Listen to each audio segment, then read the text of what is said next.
জাঁকজমকপূর্ণ আত্মপ্রকাশের পর যতটা প্রত্যাশা করা হয়েছিল, দল হিসেবে এনসিপি ততটা এগোতে পারেনি, এমনটাই মত বিশ্লেষকদের।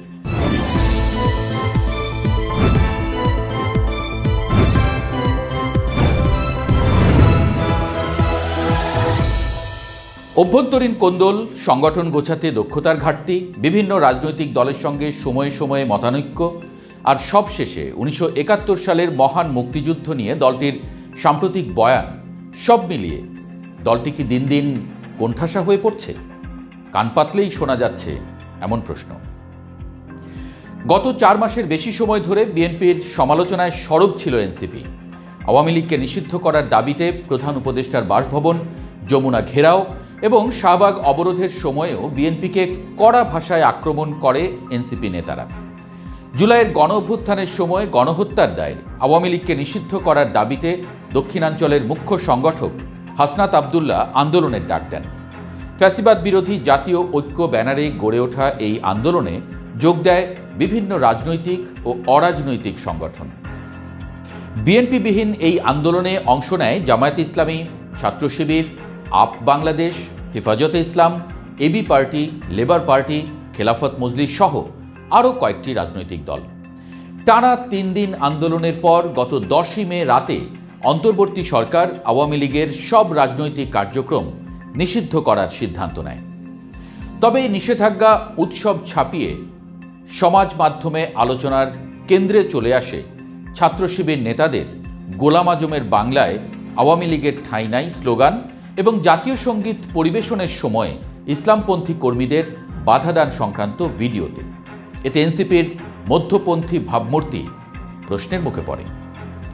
ওদিন রাতেই অন্তর্বর্তী সরকারের তথ্য ও সম্প্রচার উপদেষ্টা ও জুলাই অভ্যুত্থানের মুখ্য সংগঠক বা মূল সংগঠক মাহফুজ আলম তার ফেসবুক পোস্টে যুদ্ধাপরাধের সহযোগীদের ক্ষমা চাইতে বলেন, যা জামায়াত এনসিপি সম্পর্কে নতুন দূরত্ব তৈরি করে। মুক্তিযুদ্ধকে ঘিরে এনসিপির এই অবস্থান জামায়াতের সঙ্গে জোট গঠনের সম্ভাবনায় বড় ধাক্কা দেয় বলে মনে করেন বিশ্লেষকরা। এরই মধ্যে এনসিপির ছাত্র সংগঠন বাংলাদেশ গণতান্ত্রিক ছাত্র সংসদ এবং ইসলামী ছাত্র শিবিরের মধ্যে দ্বন্দ্ব ও জোটে ফাটলের খবর প্রকাশ পেয়েছে। ছাত্রদলের সঙ্গেও এনসিপির দ্বন্দ্ব অনেক আগেই প্রকাশ্যে এসেছে। সম্প্রতি হাসনাত আবদুল্লাহ মন্তব্য করেন, বিএনপির রাজনীতি চলে আওয়ামী লীগের টাকায়, যা বিএনপির সঙ্গে এনসিপির দূরত্বকে আরও স্পষ্ট করে তোলে। গত 28 ফেব্রুয়ারি ঢাকার মানিক মিয়া এভিনিউতে আত্মপ্রকাশ করেও এনসিপি নতুন কোনো চমক দেখাতে পারেনি। সাংগঠনিক দুর্বলতা, নেতৃত্বে ঐক্যের অভাব এবং রাজনৈতিক কৌশলের দুর্বলতা সব মিলিয়ে দলটি এখনও দৃঢ় অবস্থান গড়তে পারেনি। এ অবস্থায় প্রতিষ্ঠিত রাজনৈতিক দলগুলোর সঙ্গে দ্বন্দ্বে জড়িয়ে এনসিপি আদতে কতদূর যেতে পারবে তা নিয়ে সংশয় দেখা দিয়েছে।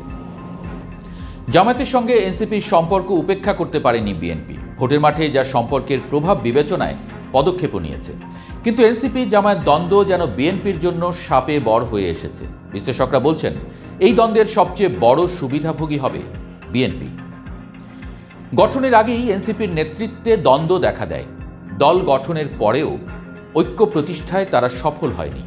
গাড়িবহরের বিলাসিতা এবং নেতাদের ব্যক্তিগত ব্যয়ের উৎস নিয়েও প্রশ্ন উঠেছে। দলের মধ্যে ঐক্যের অভাব, সুসংগঠিত কর্মসূচির অভাব আর কৌশলগত অনিশ্চয়তায় এনসিপির রাজনীতি এখনও জনমানসে যথেষ্ট প্রভাব ফেলতে পারেনি। পরিপক্ক রাজনৈতিক দল হিসেবে নিজেদের অবস্থান গড়ে তুলতে পারেনি, এমনটাই মত বিশ্লেষকদের।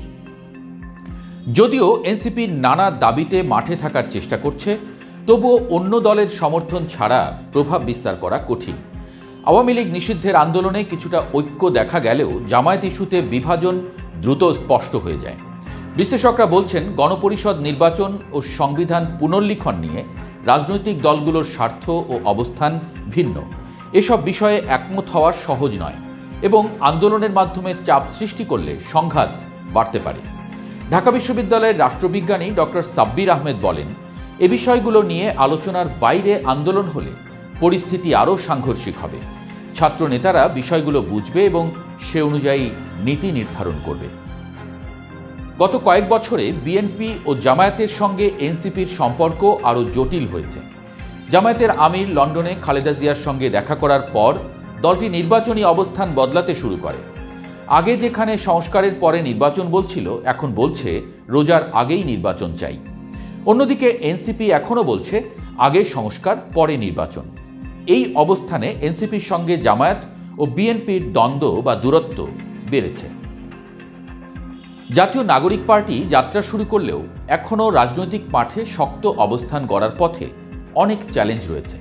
আন্দোলন, সংঘর্ষ, জোট বিভাজন তাদের রাজনৈতিক কৌশলকে জটিল করে তুলছে। বিভিন্ন দাবিতে মাঠে সক্রিয় থাকলেও দলের অভ্যন্তরীণ ও বহির্বিশ্বীয় সংকট তাদের প্রকৃত সক্ষমতাকে প্রশ্নবিদ্ধ করছে। সামনে আসছে নির্বাচন ও সংবিধান সংশোধনের সম্ভাব্য প্রক্রিয়া, যা দলটির জন্য একটি কঠিন পরীক্ষার মঞ্চ। এমন এক কঠিন পথ পাড়ি দিতে এনসিপি আদতে বেছে নিচ্ছে একলা চলো নীতি। তবে সরকারে এনসিপির প্রভাব স্পষ্ট। বিএনপির জাতীয় স্থায়ী কমিটির সদস্য সালাউদ্দিন আহমেদ বলেছেন, বর্তমান সরকার জনগণের নয়, এটি একটি এনসিপি মার্কা সরকার এবং সেই হিসেবে পরিচিত হয়ে উঠেছে। রোজ কেয়ামত পর্যন্ত আপনাদেরকে জনগণ এই জায়গায় দেখতে চাইবে না। এদিকে আবার এনসিপির সদস্য সচিব আক্তার হোসেন বলেছেন, জুলাই ঘোষণাপত্র গত জানুয়ারি-ফেব্রুয়ারির সময়ে হওয়ার কথা ছিল, কিন্তু আমরা দেখলাম এখনও সেটা হয়নি। এটাকে আমরা সরকারের তরফ থেকে ধিমে তালে চলার চেষ্টা হিসেবে দেখি। এদিকে এনসিপির এই একলা চলো নীতিকে অনেকে রাজনৈতিক কৌশল হিসেবে দেখছেন। বিশ্লেষক মহিউদ্দিন আহমদ বলেছেন, আওয়ামী লীগ নিষিদ্ধের দাবিতে আন্দোলনের কর্তৃত্ব নিয়ে জামায়াত শিবির এবং এনসিপির মধ্যে রশ্মি টানাটানি ছিল। সেখানে দুই দলের থেকে কিছু মতপার্থক্য হয়েছে। মুক্তিযুদ্ধ ইস্যুতে দুই দলের অবস্থানগত কারণে এই দ্বন্দ্ব হতে পারে। তবে জুলাই আগস্টের আন্দোলন থেকে শুরু করে রাজনৈতিক দল গঠন এনসিপির সঙ্গে জামায়াত শিবিরের একটি সখ্যতা ছিল। সেই দিক বিবেচনায় এটি কৌশলের অংশ কিনা সেই প্রশ্নও আছে বলে মনে করেন তিনি।